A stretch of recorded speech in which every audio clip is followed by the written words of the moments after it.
اسلام کیا ہے اور اسلام کیسے سکھاتا ہے کہ اسلام کس کو کیسے لینا چاہیے اور اسلام دین سیکھنے کا طریقہ کیا ہے۔ یہاں پر ایک اور بڑی مزے کی بات آپ کو بتاؤں، خدا کی قسم یہ جتنے آپ کو ناہنجار قسم کے سوشل میڈیا اسکالر ملیں گے نا، نہ ان کی زبانوں سے حضور کے صحابہ محفوظ ہیں، نہ ان کی لعنت اور ملامت سے حضور کے اہل بیت محفوظ ہے،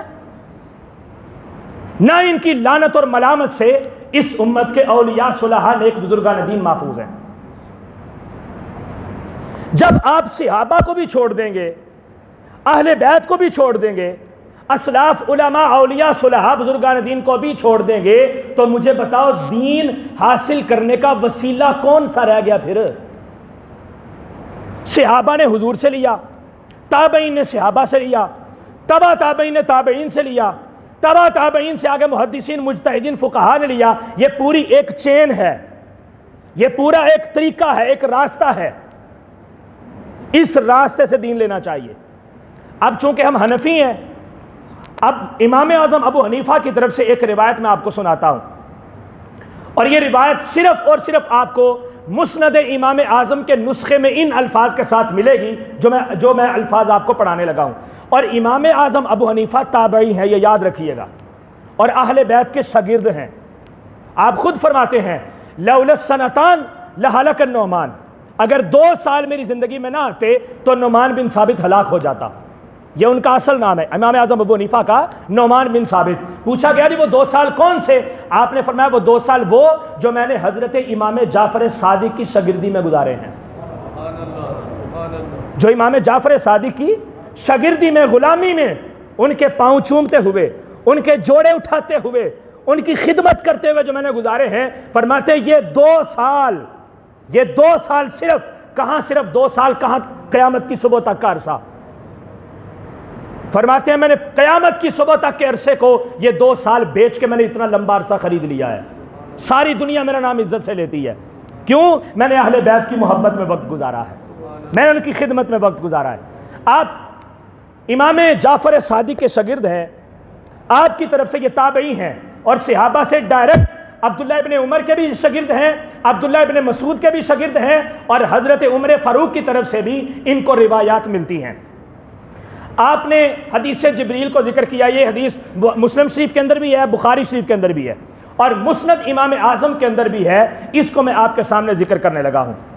فرماتے ہیں کہ صحابہ کرام کہتے ہیں بینما نحن مع رسول اللہ صلی اللہ علیہ وسلم، ہم حضور علیہ الصلوۃ والسلام کی خدمت میں بیٹھے ہوئے تھے، اور ہمارے پاس ایک کثیر جماعت تھی من اصحابہ، صحابہ کی ایک کثیر جماعت بیٹھی ہوئی تھی، اور آقا کریم علیہ الصلوۃ والسلام وہاں پہ موجود تھے۔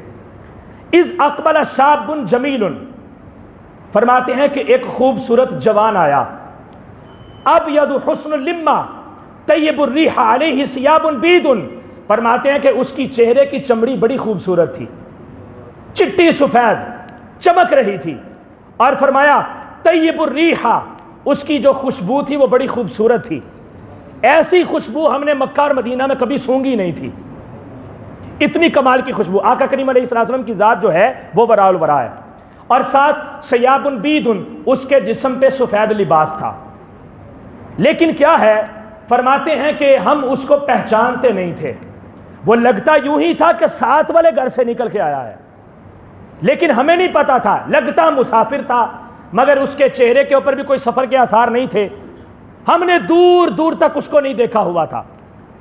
یہ فرمایا، کہتے ہیں کہ اس نے آ کے کیا کہا، فقال السلام علیک یا رسول اللہ، یہ بتا رہا ہوں کہ دین کیسے لینا چاہیے، یہ وہ طریقہ بتانے لگا ہوں۔ فرماتے ہیں السلام علیک یا رسول اللہ، اس نے آ کے حضور کو سلام کیا، قال، آقا کریم علیہ الصلوۃ والسلام نے، فرد علیہ رسول اللہ صلی اللہ علیہ وسلم ورددنا معہ، کہتے ہیں کہ حضور نے اس کو سلام کا جواب دیا، تو ہم نے بھی حضور کے ساتھ اس کو سلام کا جواب دیا، چونکہ اس نے مجموعی اعتبار سے یوں سمجھ لیں کہ کلاس لگی ہوئی تھی، اور وہ کلاس میں ایک شاگرد آیا، اس شاگرد نے آ کے حضور کو، استاد محترم کو سلام کیا، حضور نے بھی جواب ارشاد فرمایا، ہم نے بھی سب نے جواب دے دیا۔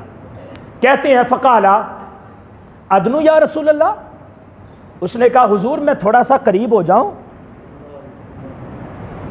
تھوڑا سا قریب ہو جاؤں۔ قال، آقا کریم علیہ السلام نے فرمایا ادنو، ہو جاؤ۔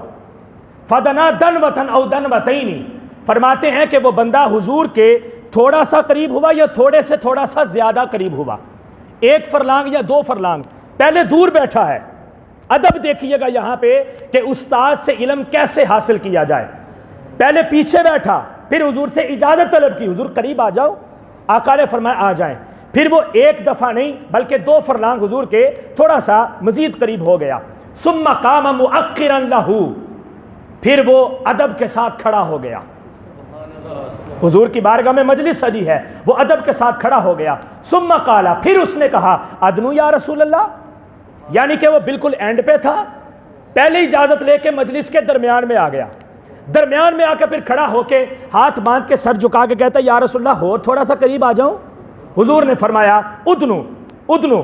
آقا کریم علیہ السلام نے مزید اس کو قریب کیا تو فرماتے ہیں فدنا, وہ قریب ہوا حتی الصق رکبتیہ برکبتی رسول اللہ صلی اللہ علیہ وسلم. فرماتے ہیں اب وہ اتنا قریب ہو گیا یہاں تک کہ وہ دوزانوں بیٹھا تو اس کے گھٹنے حضور کے گھٹنوں کے ساتھ متصل ہو گئے. دوزانوں ہو کے ادب کے ساتھ حضور کے مبارک گھٹنوں کے ساتھ گھٹنے ملا کے بیٹھ گیا. اور آگے فرمایا کہ اس نے اتنا قریب ہوا کہ اس نے اپنے گھٹنوں پہ ہاتھ نہ رکھے بلکہ حضور کے مبارک گھٹنوں پہ ہاتھ رکھ لیے. یہ جس طرح اتحیات میں بیٹھتے ہیں تو اپنے گھٹنوں پہ ہاتھ رکھتے ہیں نا, اس طرح اس نے رکھے ہاتھ, اور اتنا قریب تھا کہ اس کے کچھ ہاتھ آقا کریم علیہ السلام کے مبارک گھٹنوں کے ران مبارک کے اوپر تھے. سوالات کیے, سوالات چلتے رہے, جوابات ملتے رہے. بڑی لمبی طویل حدیث سے پاک ہے, چونکہ وقت اب مکمل ہو چکا ہے, میں اس کا خلاصہ پورا کرنے لگا ہوں.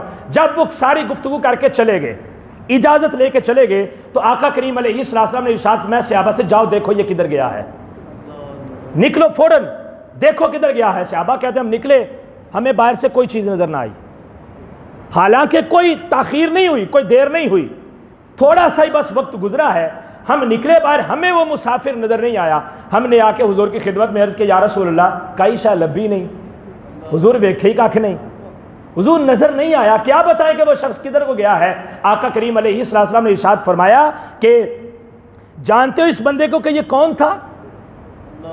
عرض کیا اللہ اور اللہ کے رسول ہی بہتر جانتے ہیں. فقال رسول اللہ صلی اللہ علیہ وسلم, حضور نے فرمایا ھذا جبریل علیہ السلام, یہ حضرت جبریل تھے. کیا کرنے آئے تھے؟ اتاکم یعلمکم معالم دینکم, اے لوگو یہ تم کو تمہارا دین سیکھنے کا طریقہ بتانے آئے تھے. یہ طریقہ بتاؤ سوشل میڈیا پہ, بستر میں لیٹ کے تم قرآن سن رہے ہوتے ہو, بستر میں لیٹ کے حضور کی حدیث سن رہے ہوتے ہو, کبھی کسی مجلس میں بیٹھے, کبھی کسی مقام پہ بیٹھے. جب بے ادبی کے انداز میں دین سیکھا جائے تو فائدہ اس کا پھر یہی ہوگا نا کہ فین فالوئنگ کی جناب حقیقت کا معیار ہے, یا حدیث کا نمبر پڑھا دینا حقیقت کا معیار ہے. اگر حدیث کا نمبر پڑھا دینا کافی ہوتا تو محدثین اتنے صحابہ کی سندیں کیسے یاد کرتے؟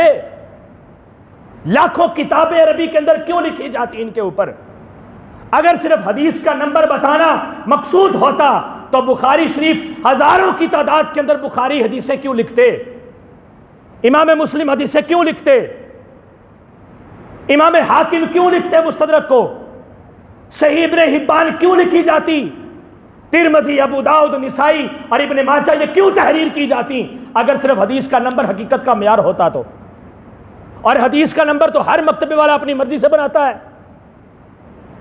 تمہیں کیا پتا کہ کون سا جناب ایک اسکالر کون سی حدیث کا نمبر پڑھ کے تمہیں چونا لگا رہا ہے؟ تھوڑا سا خود بھی عقل کو فراغ کرنا چاہیے.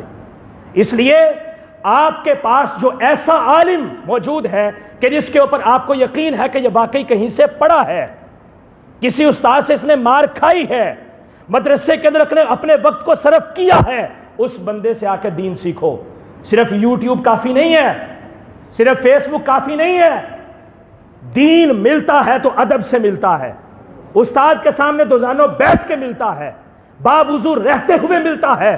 یہ دین نور ہے, یہ کوئی چکنی چپڑی باتیں نہیں ہیں, یہ نور ہے. یہ اللہ رب العزت کی طرف سے ودیت ہوتا ہے, اور یہ ہر کسی کو نہیں ملتا, یہ اسی کو ملتا ہے جس کے اوپر اللہ کا فضل ہوتا ہے. نبی کریم صلی اللہ علیہ وسلم نے ارشاد فرمایا من یرید اللہ بہ خیرا یفقہہ فی الدین, جس بندے کے ساتھ رب بھلائی کا ارادہ کرتا ہے اس بندے کو دین کی سمجھ عطا فرما دیتا ہے. اب آپ سوچیں کہ آیا ہمارے ساتھ رب نے بھلائی کا ارادہ فرمایا کہ نہیں فرمایا.